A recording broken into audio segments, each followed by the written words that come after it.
Estou aqui para compartilhar informações relevantes com a nação vascaína. Sejam todos bem-vindos a mais um giro de notícias sobre o nosso querido Vasco.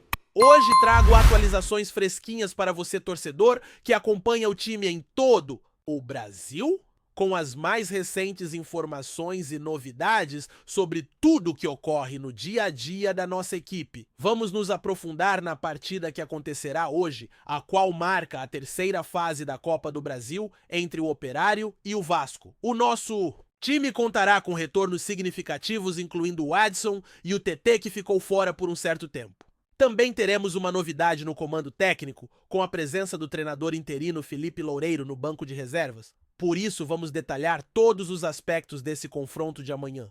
Além disso, discutiremos a situação do técnico, uma vez que o Vasco está em processo de fechamento da contratação de Fernando Diniz até a sexta-feira, buscando tê-lo no comando para o jogo contra o Palmeiras no final de semana. Porém, há uma concorrência, pois um clube do México também está de olho na contratação de Fernando Diniz. Outro tema que iremos tratar é o julgamento que envolve o Vasco da Gama e a empresa 777, que estava agendado para o 7 de maio, mas teve mudanças. Portanto, também trarei as atualizações sobre esse tema. Vamos iniciar falando um pouquinho sobre a partida de amanhã, que será entre Vasco e Operário, com o jogo ocorrendo fora de casa. Convido todos a participarem ativamente do conteúdo, compartilhando suas opiniões nas redes sociais. Vamos começar a discutir o confronto programado para hoje, que terá Vasco e Operário se enfrentando fora de casa. O time já chegou a Ponta Grossa, onde está hospedado, e se preparando para a pré-partida. Teremos dois retornos importantes: Adson, que volta após não ter jogado na última partida, e Lucas Piton, também ausente no último jogo. Tietê, por sua vez, que ficou afastado durante 4 jogos devido a questões pessoais, agora está de volta ao elenco e pode iniciar como titular no meio de campo. O time será orientado pelo treinador interino, que está assumindo após a saída do anterior. É provável que ele mantenha a formação básica com Léo Jardim no gol PH na lateral direita e Lucas Piton na lateral esquerda. A zaga deve ser composta por João Vitor e Lucas Freitas, visto que Maurício Lemos ainda se recupera de uma lesão. No setor de meio de campo, Hugo Moura provavelmente atuará como primeiro volante, enquanto o segundo volante poderá ser TT Jair ou Paulinho, esta última posição ainda indefinida. A linha de meio de campo deverá incluir Nuno Moreira e Felipe Coutinho. No ataque, a expectativa é que Ryan e Pablo Ver sejam responsáveis por marcar os gols. A vitória é fundamental para o Vasco, pois isso elevará a autoestima e a confiança do time para os desafios que estão por vir. O próximo desafio será contra o Palmeiras, além de um compromisso fora de casa na Sul-Americana. Portanto, conquistar o triunfo é essencial para garantir a classificação na Copa do Brasil e evitar preocupações para o próximo jogo em São Januário. Quanto ao futuro do treinador, o time está próximo de fechar acordo com Fernando Diniz, mas enfrenta concorrência, pois uma equipe do México também mostrou interesse e fez uma proposta. Com uma carreira repleta de conquistas, incluindo uma passagem pela seleção brasileira e um título da Libertadores, Fernando Diniz prefere permanecer no Rio de Janeiro e demonstrou apreço pelo Vasco, além de um carinho especial por Pedrinho.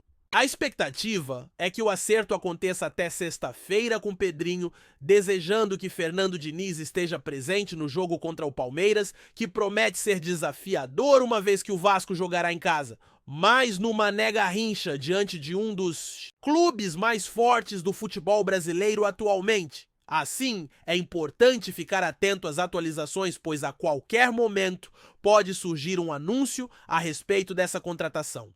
Entre os técnicos disponíveis, os nomes mais falados são Tite Sampaoli e Fernando Diniz, sendo este último o mais viável em termos financeiros e que já tem conhecimento do elenco, além de uma conexão afetiva com a equipe. É recomendável acompanhar as redes sociais, pois assim que houver novidades, elas serão divulgadas. Devido ao entendimento sobre a equipe e a afinidade que se tem pelo clube e pela sua gestão, assim que houverem novidades sobre essa contratação e o anúncio oficial do novo treinador, iremos compartilhar nas plataformas sociais. Agora é hora de discutir o julgamento relacionado ao controle da Vasco da Gama SAF. A audiência marcada para o dia 7 de maio foi adiada novamente. Essa situação traz tanto aspectos positivos quanto negativos. O lado positivo é que a administração permanece sob a responsabilidade de Pedrinho, mas a parte negativa é que essa sequência de adiamentos continua. É fundamental que essa questão seja resolvida de uma vez por todas, permitindo que o clube tenha a autonomia necessária para ser vendido a um novo investidor. O adiamento complica bastante essa situação para que um potencial investidor consiga adquirir a Vasco da Gama SAF. Agora vamos tratar de outros assuntos importantes, como a prorrogação do contrato de Dimitri Payet. O contrato do jogador foi ampliado com o clube. Vamos comentar sobre isso e também sobre a valorização e a possível venda do atacante Ryan, que renovou seu vínculo com o Vasco e deve ser negociado no meio do ano. Esses dois tópicos são significativos e as informações serão apresentadas para dar seguimento à discussão.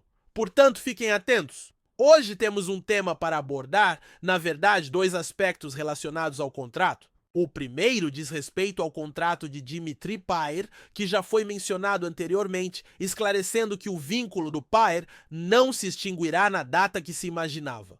O segundo ponto refere-se à venda de Ryan, visto que o clube depende bastante dessa negociação.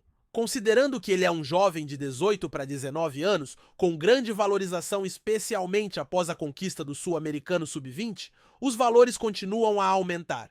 Por isso o Vasco decidiu prorrogar o contrato do atacante. Vamos começar falando sobre o nosso atleta francês, que é um assunto mais direto e rápido. O contrato do Payet estaria programado para encerrar no dia 5 de maio, conforme consta no BID, que é o sistema da CBF para registro de contratos. Hoje é dia 30, portanto amanhã, que é dia do jogo do Vasco, será 1º de maio e faltariam 4 dias para o fim do contrato do Payet. Contudo, houve uma situação em que o BID não conseguiu registrar o contrato do Payet até o dia D.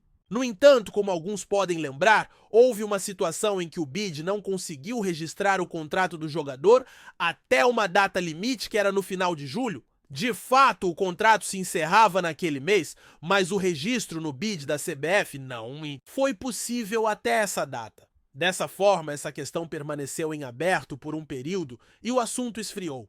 O clube não buscou o jogador para discutir a renovação do contrato. E a situação ficou parada até que surgiu a informação sobre a alteração na data que agora foi oficializada. O sistema do BID da CBF atualizou a validade do contrato do atleta, que agora se estende até julho deste ano e não mais até o início de maio. Assim teremos o jogador por mais de 2 meses. Para os que acompanham o futebol do atleta, isso significa um tempo extra para vê-lo em campo, contanto que ele consiga se recuperar da lesão.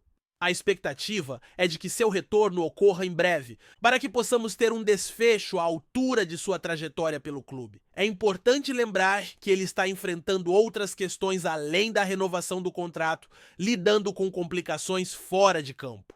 A vida do jogador tem sido bastante tumultuada com lesões e a indefinição do seu contrato, além de estar sob a mira de acusações. Portanto, é altamente provável que estejamos nos aproximando do fim de sua jornada com a camisa do clube. Agora, mudando um pouco de foco e abordando outra questão contratual, não há garantias de saída, mas há uma expectativa que paira sobre o tema.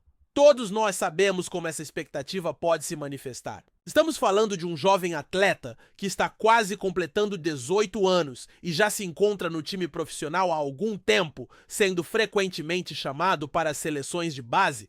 Isso adiciona ainda mais valor ao jogador, especialmente porque ele tem representado a seleção que, mesmo enfrentando alguns desafios, costuma se sair bem nas categorias inferiores. A conquista do Sul-Americano fez com que o atleta chamasse ainda mais atenção. A renovação do contrato foi uma estratégia pensada para facilitar sua eventual saída do clube, assim como ocorreu com outro jogador.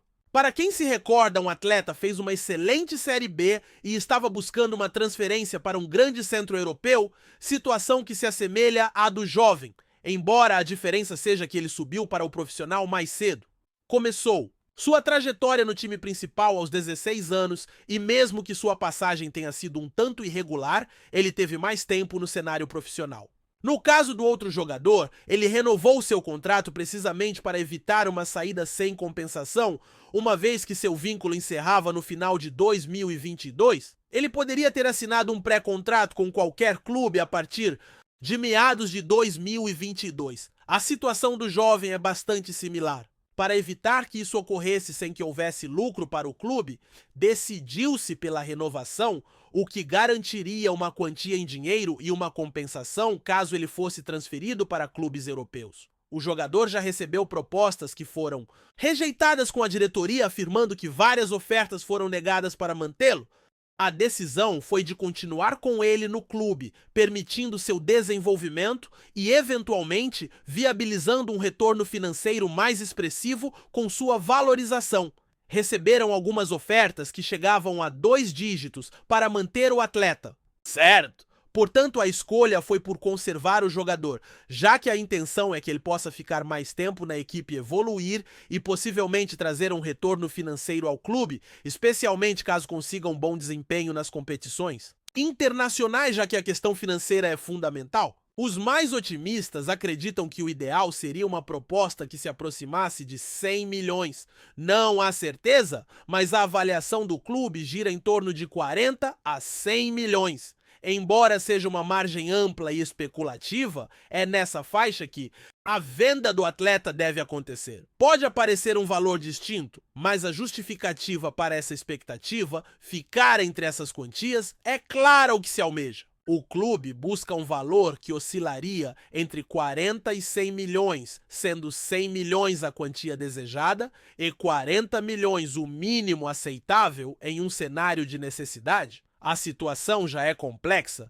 já que o jogador tem recebido diversas sondagens e, evidentemente, ele também aspira a uma mudança para a Europa. Assim, esse valor mínimo deve ser levado em consideração. Como já foi mencionado, a instituição necessita desse montante para reequilibrar suas finanças, uma vez que não conta mais com o apoio anterior devido a toda a conjuntura que aconteceu. Possuímos um ativo valioso, um atleta promissor desde as categorias de base, e essa venda seria bastante benéfica para as receitas. É importante ressaltar que o modelo de gestão já é bem conhecido por muito tempo, baseado no associativo, onde a negociação de jogadores é uma estratégia utilizada para assegurar a sustentabilidade financeira no ano seguinte. Embora a situação não seja tão crítica quanto em anos passados, ainda é considerado precipitado negociar um atleta que está prestes a completar 19 anos. Esse é o ponto que eu queria abordar.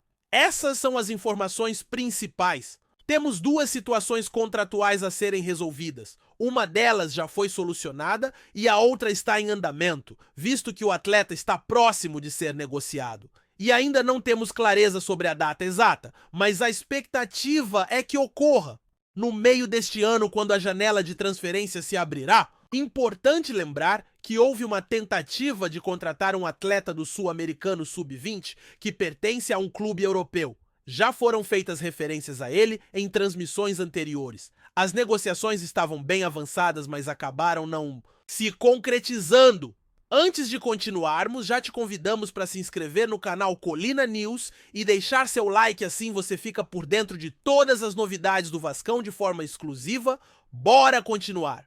O Vasco da Gama surpreendeu o mercado da bola e sua torcida nesta terça-feira ao anunciar oficialmente a contratação do lateral esquerdo Marcelo, ex-jogador do Fluminense e ídolo do futebol mundial. O acordo foi fechado por 4 milhões de euros em uma negociação que movimentou os bastidores de São Januário nos últimos dias. O experiente jogador, que teve passagens marcantes pelo Real Madrid e seleção brasileira, chega ao clube cruzmaltino como um dos principais reforços da temporada. A chegada de Marcelo ao Vasco representa não apenas um ganho técnico para o elenco comandado por Ramon Dias, mas também uma injeção de prestígio e liderança no vestiário. Aos 36 anos, o lateral ainda demonstra vigor físico e inteligência tática, qualidades que o tornaram um dos maiores da sua posição na história do futebol. No Fluminense, seu último clube, Marcelo viveu momentos de brilho, incluindo a conquista da Libertadores de 2023, mas optou por encerrar seu ciclo nas Laranjeiras após receber a proposta vascaína. A negociação envolveu um esforço financeiro considerável por parte do Vasco, que busca se firmar na elite do futebol brasileiro com um projeto ambicioso de reconstrução e resultados. A diretoria não esconde que a contratação de Marcelo é também um movimento estratégico para atrair investidores e aproximar o torcedor, já que o nome do jogador desperta paixões e respeito entre amantes do futebol. Marcelo já se apresentou ao clube e deve iniciar os treinamentos nos próximos dias, com expectativa de estreia ainda neste mês. A torcida vascaína recebeu a notícia com entusiasmo nas redes sociais e promete casa cheia no primeiro jogo do craque com a camisa alvinegra. Com esse reforço de peso, o Vasco manda um recado claro ao cenário nacional. Está disposto a brigar por mais que apenas a permanência na Série A. Quer competir, crescer e, quem sabe, sonhar alto. Trazemos notícias atualizadas do Vasco todos os dias. Inscreva-se no nosso canal e dê um like para continuar recebendo notícias exclusivas. Compartilhe também a sua opinião sobre essa notícia nos comentários. Isso é muito importante para o Vasco da Gama. Até o próximo vídeo.